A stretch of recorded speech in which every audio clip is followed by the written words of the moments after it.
好，今天我们来做这个长方形的大提篮，使用的底板是23厘米宽，35厘米长。底板的孔位一共有78个，每个孔有2根藤条，所以一共有156根藤条。我把它分成每3根藤条为一组竖条，但是今天要做菠萝花纹，它需要单数的竖条，所以呢，我又增加了1根藤条，凑成了一组。是2根藤条为一组的竖条，所以最终有53组竖条。这个大提篮的编织步骤是：第一步，1字平穿的穿条方法；第2步是大锁链边打底；第3步是1压2滚边；第4步是4圈3股扭边；第5步是做10个菠萝花纹，1、2、3、4、5、6、7、8、9、10，一共有10个菠萝花纹。好，第6步是做了4圈3股扭边。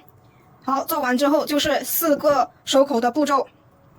第一次收口使用的是1压2滚边，第2次收口使用的是1进5铁丝滚边，第3次收口使用的是1压1滚边，第4次收口使用的是1压1滚边。好，做完滚边之后做提手，提手就是这个样式的。好，我们接下来观看具体的过程吧。